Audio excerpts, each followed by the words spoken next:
Alright guys, so we are taking a quick break from WordCast here to bring you guys an unboxing, which I normally don't do, so that's why this is kind of just a little moment ripped out in WordCast for you here, because I don't think it necessarily deserves a dedicated video, but this is something that I'll be doing full content coverage on in terms of a review and other stuff like that, because I actually haven't seen much content on this particular monitor. That was not plural, this is one box for a singular monitor. Amazon still somehow 2-day ships this with Prime. I don't know why they even are able to with something like this. But anyway, this is an Acer monitor, and I don't know the model number because I purposefully decided to try not to remember it because it's such a horrible model number that Acer, you need to just stop it with your model number. So instead, it's actually quicker for me to tell you the specs of this. It is a 38-inch ultra-wide monitor at 3840 by 1600, 75 Hertz with FreeSync. Now I won't be using the FreeSync feature myself, but whatever, 75 Hertz is still a nice benefit that you can run it on an NVIDIA card or Intel if you, for whatever reason, are using Intel. But the big thing is just the higher resolution, the curved panel, everything is just pretty incredible about this monitor spec-wise. I'm very excited to use it. It runs about $1,000 on Amazon. The price does fluctuate up and down. This is the HDR model. Basically it can play back HDR. It is not a straight up actually like proper HDR monitor.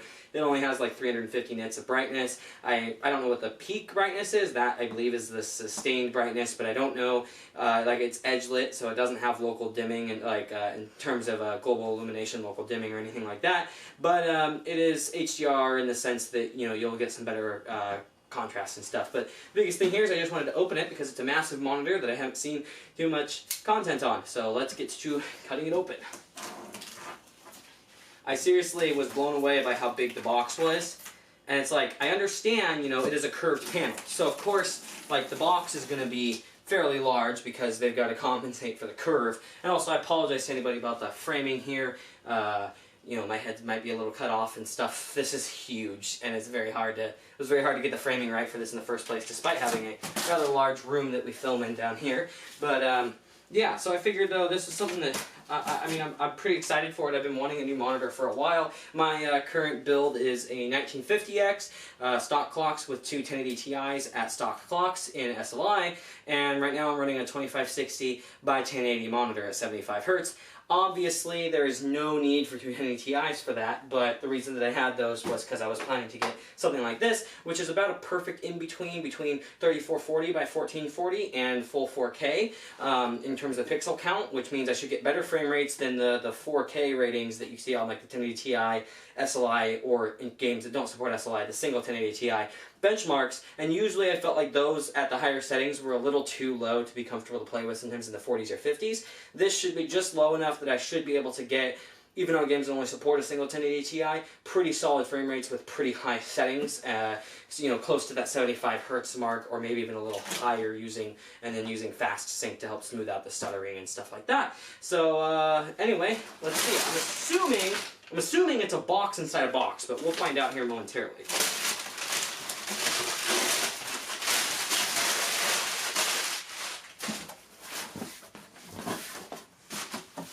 It's a box inside a box. That's what I expected. But the box inside the box is not much smaller than the big box. That was just for padding. I do hope this thing survived. Amazon, or anybody that works at Amazon, or Acer, if you see this video, I would really appreciate it if you'd put fragile on the box, on the outer box, so that way this isn't tossed around, because it is a huge 45-pound package.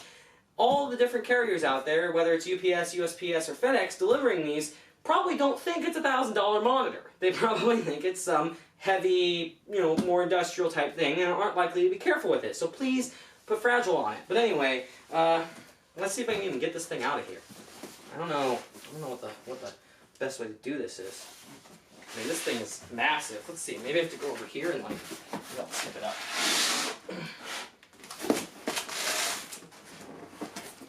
So that, oh wow, that actually fit in the frame decently. I hope it's in focus.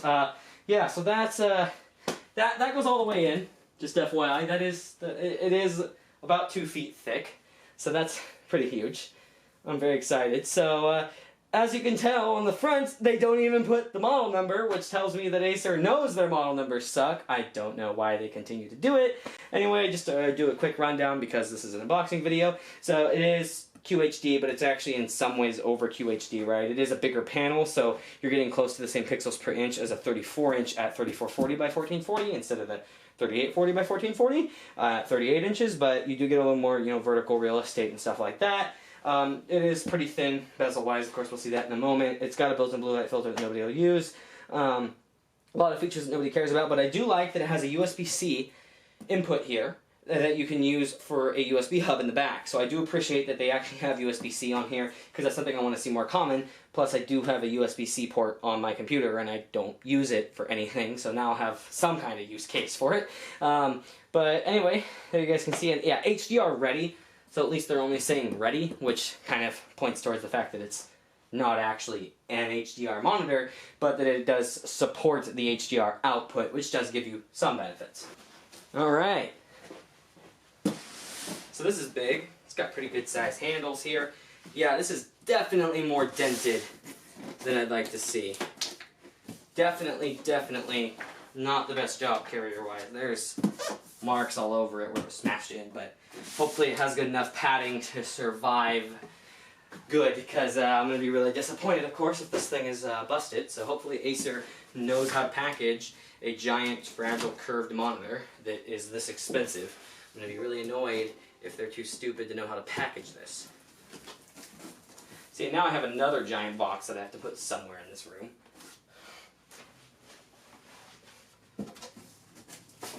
Yeah, see, so there's like breakage here on the foam. It's hard sell foam too. It's not like the nice good stuff. So this is a fun one. Power brick for this monitor is about the size of a pretty decent gaming laptop power brick. So there's that. I've seen bigger on a laptop, but certainly bigger than my XPS with the 1050 in it. So anyway, big power brick. Kind of wish you would have built that into the monitor. It's already huge. Probably could have fit it. It does have, I believe, a headphone loop or a cable management loop that goes on the side there. Let's see, what else does it come with? It does, nicely enough, come with an HDMI cable, about 3 feet, and it comes with a DisplayPort cable. So they're including quite a bit of cables. It comes with the USB-C cable, so that's awesome. I know a lot of this you guys can't see, that's why I'm kind of just reading it out, because, well, I don't know how easy it would be to try and move things around and get you guys framing.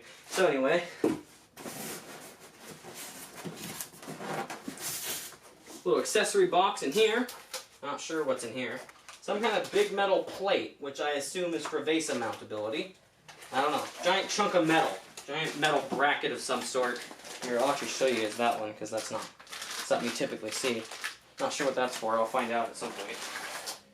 I actually probably won't be VESA mounting this, though, because the stand has tilt and up and down, as well as swivel, as well as I can't even remember what the you know what I mean, turning it into portrait mode. Nothing ever do that. I think it supports that last one, but I'm not entirely sure.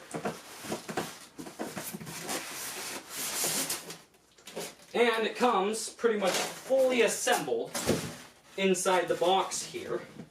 And it does take up almost the entire width. Let's see, how stable is that? Okay, there is some closed cell foam in here too, so that's good. They use the hard foam for the top, which actually is probably understandable. Let's see if I can lean this forward and show you guys. So yeah, that's the panel there. So it's almost the width of the box. Panel is 35 inches wide, I believe. Let's see if I can figure out a way to get it out. I might have to call out for help on this one, guys. Let's see here. There's a cover for the I/O, presumably. Fitting in there. I think that's everything. Everything seems intact so far. Let's see, can I just lift it up? Is that how this works? Is this a handle? Alright!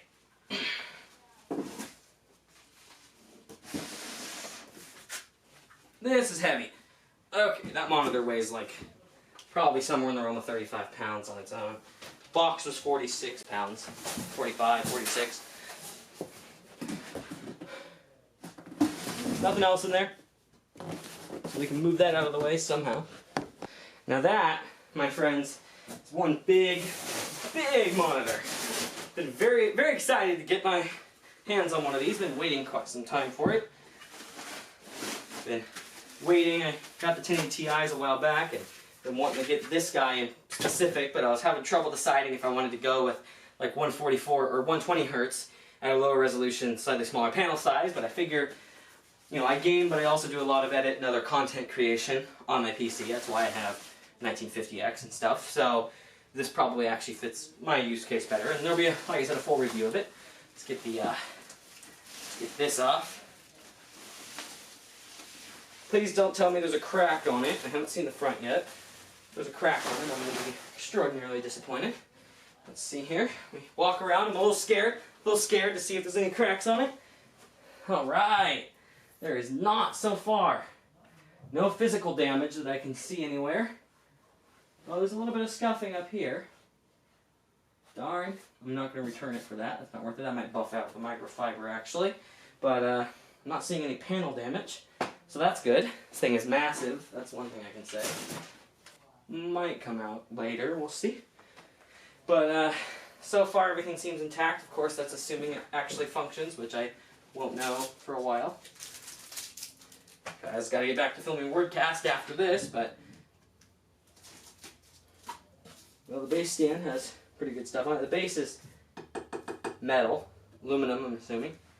And there's some scratches on the stand back here, like it wasn't painted as good as it could have been. Panel itself seems perfect other than that one blemish there, like the backside and everything, but the stand obviously is in the back, so it's no big deal. But it looks like the paint came off or something here. I wonder if I did get a floor model.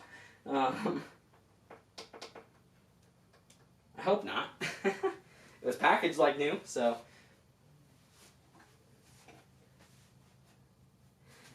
Yeah, no, there's no scratches around the ports or anything, so I'm pretty sure this was brand new. I don't know what's up with that kind of bad paint back here. It does not look like it was worn off. It looks like it was maybe just not painted very well.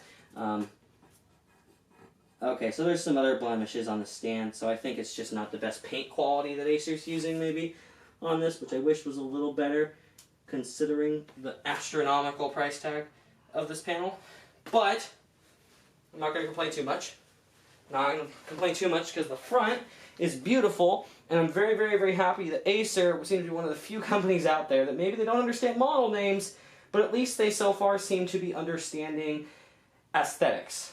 Please stop putting red and other permanent painted colors on a display. Or, you know, if you put lighting on the monitor, make it RGB or don't put lighting, like the underglow that Asus does and stuff. If they limit you to one color, which is very commonly red, they don't go with a lot of builds. Whereas this could fit in any environment, gaming, work, whatever. So, yeah.